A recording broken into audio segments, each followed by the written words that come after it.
The Foundation field agents are overwhelmed. They're forced to the ground, beaten and subdued, then dragged into the darkness, screaming. Their weapons and training mean nothing, and the strangest part of all, the people doing this to them are grinning Texans wearing cheesy Christmas sweaters. The prisoner feels the light bleeding between the curtains, stirring him from a restless sleep. Going to bed and retaining any hope that he'd get a reprieve from the days ahead had long since become impossible. He used to dream of places he'd go, things he'd do with his life, instead of repeating the exact same cycle, day in and day out. Forcing himself up and out of bed, he tries to remind himself that it's just another day, one more day in purgatory. He doesn't ever see it stopping and doesn't bother imagining being free. It's about living through each day as it comes, one at a time, with one constant goal: survival. He looks towards the foot of his bed and sees the uniform, the overalls he has to don every day. They'd once been a novelty, but now they are his camouflage, his way of keeping under the radar so he can make it through just one more day like any other. The street gleams with the eye-searing, garish colors coming through the curtains all night long. The bright, oversaturated twinkling is made all the worse against the clear white backdrop of artificial snow that coats the streets and sidewalks, crunching underfoot, as well as being sprayed all over every house as far as the eye can see. It directly juxtaposes the sweltering Texas heat. Seeing the ground strewn with fake snow and the buildings draped in lights doesn't mix with the unbearable heat the prisoner feels inside the fur of his uniform and the sweat from the false beard that covers half his face. The sound of people approaching almost causes his heart to burst from his chest, beating a mile a minute. He can't let them see him like this, he tells himself, and takes a deep breath. Sticking out the padding strapped over his stomach, he lowers the tone of his natural voice, a trick that has become second nature to him, out of necessity rather than dedicated practice, and then he begins to sing. Every word to "It's the Most Wonderful Time of the Year" by Andy Williams is even more familiar than his own name, forever etched onto the surface of his brain so that he can recall them with perfect accuracy should the moment require. He's learned them all, every lyric of every song. Brenda Lee, Wizard, Dean Martin, Slade, even that one by Mariah Carey that now sounds like fingernails dragged down a chalkboard every time he recites it. Memorized down to every beat, so that, as he walks down the street singing as loudly as possible, nobody pays him any attention at all. As this walking festive jukebox of a man walks down the street, he notices the passers-by. There are 3 of them, 2 adults and a child, things that look like people, but aren't. Maybe they once were, before they were hollowed out and had all their thoughts replaced with... Those smiles are always the most unnerving thing about them. They're too wide across their faces, like every muscle in their jaws has been stretched just a bit too far. Add to that their eyes, staring unblinkingly at the prisoner as he walks by, almost expectantly. He bellows in his jolliest-sounding voice, wishing them all a "Merry Christmas to all, and to all a good night," despite it being the middle of the day. He hears their passing footsteps collectively stop, and a panicked bead of icy sweat crawls down his spine. Have they noticed? Did he just make enough of a slip-up for them to pounce on it? Turning to face them, he offers a jovial wave and the stereotypical deep laugh, hoping that it'll be enough for them to spare him. All 3 stare, their vacant grins indistinguishable from cheer or psychotic rage. Then, they all return the wave and echo the same greeting back at him. The prisoner gives a laugh again to placate them, being careful not to show how relieved he is before he continues on his merry way. The barrier that surrounded the area seemed to have sprouted overnight. A thick concrete wall encircled the neighborhood, topped with what looked to be electrified steel cables. It hadn't been there before that one fateful night when all of this had started. Someone was trying to box them in, keep them contained. The prisoner had just been unlucky enough to be on the wrong side when they, whoever they were, sealed off the area, trapping him with the others. He's already worked his way around the circumference of the wall, day in, day out, searching for an opening whenever he can slip away from the rest of the neighborhood for long enough. He checks over his red fur-coated shoulders to see if anyone's noticed him. The previous group he passed was too busy hanging more blinking fairy lights on their house to spot him slipping past, right up to the edge of the neighborhood. There is a gate. He'd seen that after a month of searching. But not only did it stay shut tight, locked by whoever put it there, It's too close to the center of the neighborhood. If he made any attempt to leave that way, there was no doubt that he'd be spotted in an instant. And if they see him, he shudders at the thought of what he saw happen to his elves. Elves, he thinks to himself. Has he really started to go native after only a year? Or has it been 2? 3? The prisoner forces a thought to the back of his mind, the worrying notion that this recurring nightmare might have only lasted a few weeks. What if the constant reliving of the same winter holiday has driven him mad already? From the sack slung over his shoulder, he produces the 2 presents he'd been wishing for, a rope to scale the wall and a pair of insulated wire cutters. Luckily, his next-door neighbors in his apartment building had been taken and left their tools behind. Finding their apartment empty, with not a creature stirring, had been surreal. At least, it was not any less surreal than walking around loudly singing Christmas songs with every ounce of enthusiasm he could fake. He hurls the rope upwards, trying to hook it around something that can hold his weight. Then, just as he secures it, preparing to start his climb, "Ho, ho, ho!" He hears the laugh, but not from beneath his own beard. The prisoner cranes his head to look over his shoulder, eyes immediately drawn to another figure, a man wearing a red and white outfit exactly like his. The duplicate is handing out presents to a gaggle of children, all their faces locked into those 2 wide grins with the same vacant eyes. Then, as the duplicate hands a wrapped gift to one of them, he looks up. His eyes catch sight of the prisoner, frozen to the spot with his escape rope in hand. Even at a distance, the prisoner can make out the desperate, subdued shake of the duplicate's head. It's unclear whether he was trying to non-verbally urge the prisoner not to try and leave, or was horrified as to what might happen if the things that looked like children caught sight of someone else dressed the exact same way. And sure enough, one of the widely grinning children follows the duplicate's gaze to see the prisoner. Like a school of piranhas catching the scent of blood in the water, they all turn to look. Just like that, the illusion is broken. There just couldn't be 2 Santa Clauses, and they all know what had to be done now. The screams of his fellow Mall Santa duplicate ring out as the horde of children tackle him to the ground and start dragging his body across the asphalt. They shred his costume, ripping apart the false stomach and wrenching off his beard to reveal the ordinary-looking man inside, as a group of adults emerge as if from nowhere and begin speedily walking towards where the prisoner is still trying to climb to freedom.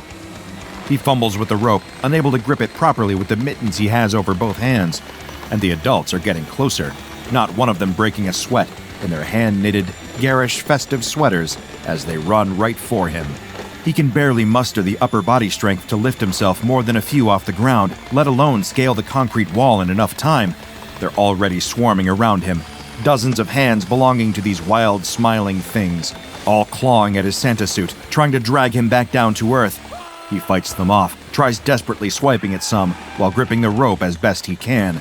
But enough of their fingers hook into the red fur costume, feeling the pain of landing flat on his back and having the wind knocked out of his lungs.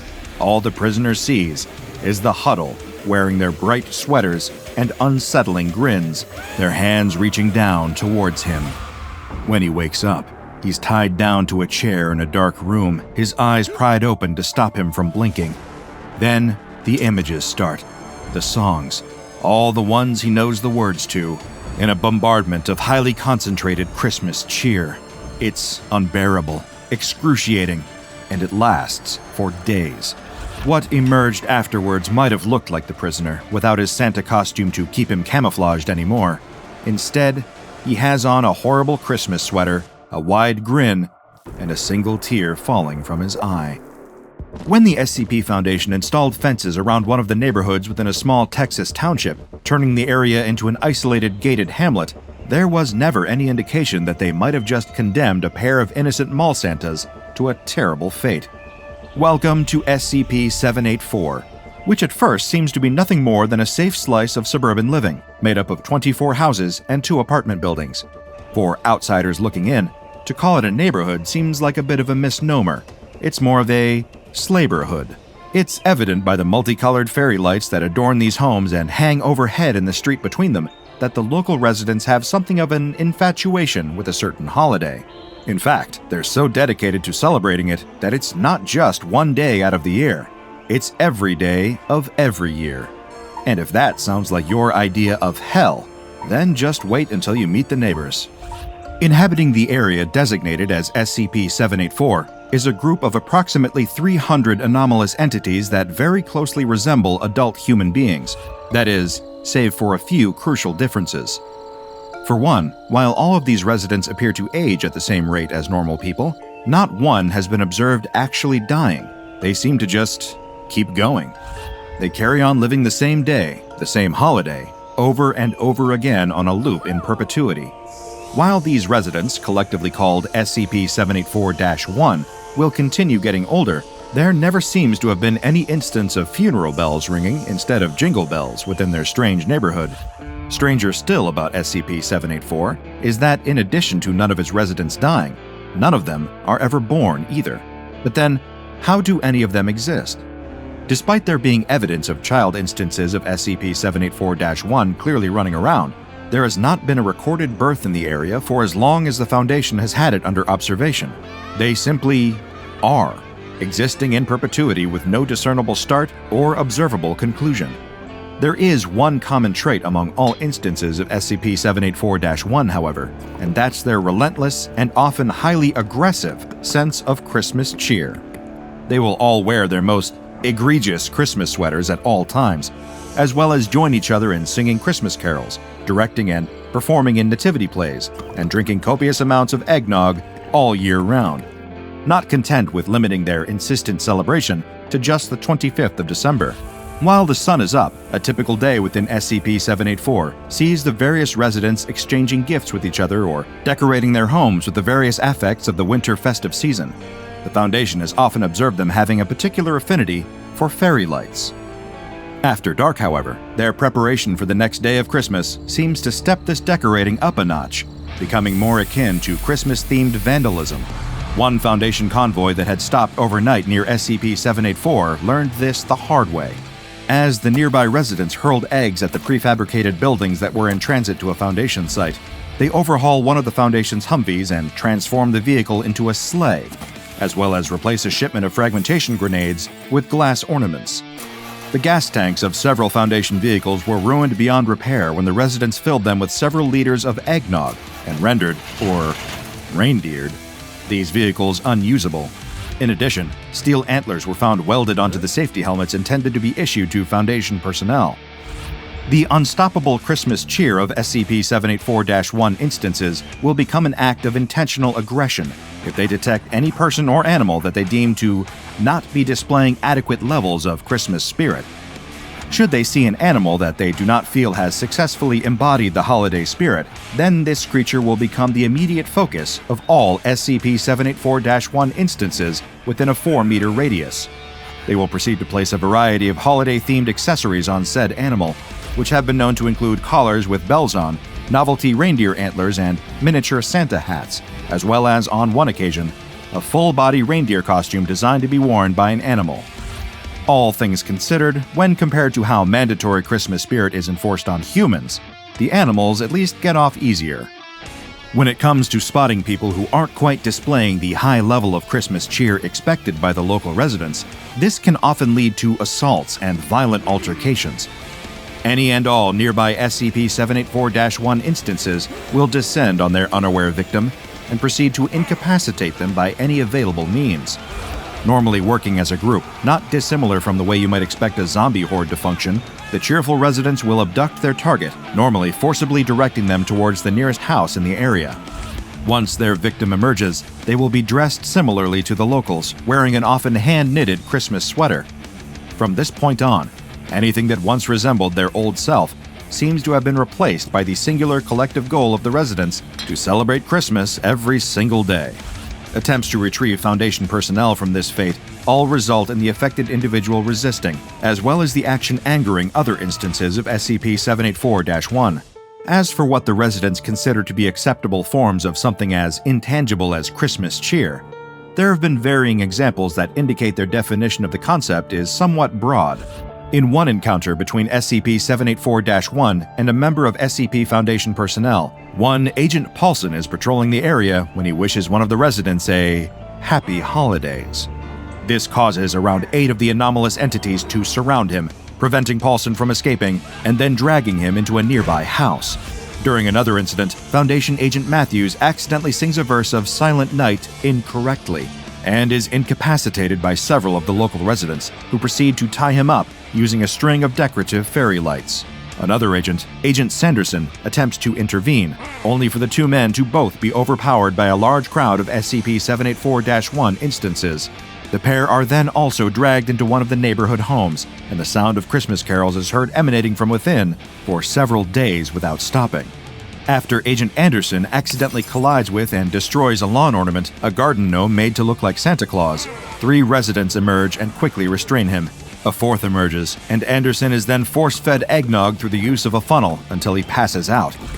Having been made to ingest an extreme amount of the festive drink, Agent Anderson is then taken into the house the eggnog was retrieved from. In yet another similar reported incident, Agent Davis makes the mistake of failing to show the proper level of enthusiasm when a child instance of SCP-784-1 offers him a gift, as is customary for the season. As far as Agent Davis likely knows, just accepting the gift is engaging in enough Christmas spirit to be spared. Unfortunately, he's quickly proven wrong when he is tackled at the legs, knocking him over, before a number of other children emerge from a nearby house to drag Davis inside before he has any chance to recover. Around once every month, the residents of SCP-784 will engage in what the Foundation has taken to calling a Noel Event. During this time, a group of SCP-784-1 residents will exit the area that they are intended to stay contained within and will attempt to gain access to the nearby wider suburban area. Each one of these instances is carrying a 15-meter-long string of Christmas lights on their person and attempts to use these to decorate any house they discover nearby and make them functionally identical to the homes within SCP-784. While you might be forgiven for thinking that a little bit of Christmas decoration isn't inherently insidious, it does raise a lot of concern if we consider the possibility that the SCP-784-1 instances are attempting to create new territory and instances of Christmas-loving creatures, thus spreading the holiday's influence. Fortunately, the Foundation is able to predict when a Noel event is likely to take place, given that they normally cause the SCP-784-1 instances to increase their usual festivities, usually through excessive consumption of eggnog and the presence of additional decorations. When expecting a Noel event, Foundation personnel must enact Procedure 784-C. They are to dress in Santa outfits and take up positions at the gated exit out of the neighborhood. When approached by the residents, these personnel are told to begin singing Good King Wenceslas, while also passing around a non-alcoholic substitute for eggnog. When SCP-784-1 instances approach, Foundation agents are to distribute eggnog laced with a mild sedative among the residents while maintaining cheerful at all times. Once this sedative-laced eggnog has been disseminated among the locals, Foundation staff are encouraged to sing Christmas carols that promote peace and goodwill. One of the most effective tools that has been proven to work against these local Christmas fanatics is that of Silent Night, providing one can get the words right, unlike poor Agent Matthews. However, the choice of exactly what should be sung is made by SCP-784-1, and personnel are advised to play along and agree. If residents begin to sing along with their choice of carol, the sedative from their eggnog will cause them to fall unconscious, at which point they are removed and returned to their houses, all while trying to avoid any violent responses that might occur if one of these sleeping SCP-784-1 instances wakes up. Any of the residents that make their way out of the confines of SCP-784 are to be retrieved and returned quietly by Foundation personnel. In the event that Procedure 784-C is ineffective, the backup plan is to instigate a different kind of Silent Night, wherein the Foundation will release aerosolized sleeping gas. Active instances of SCP-784-1 are to be restrained and brought back within the wall surrounding SCP-784. For now, with no known cure for such infectious Christmas cheer, the Foundation has no choice but to keep SCP-784 under constant observation, making sure they don traditional Christmas clothing should they ever need to venture inside, and ensuring they limit the spread of the cheer should any SCP-784-1 instances make it out. There's no telling how quickly that aggressive Christmas spirit would spread if it got out of containment, but you can guarantee it would be a Merry Christmas to all, and to all, a bad night. If you want to support this important mission, while also getting influence over the anomalies we cover and an exclusive look behind the scenes, check out the DrBob Patreon and become a junior researcher today. Now go and watch another entry from the files of DrBob, like SCP-4666, the Yule Man,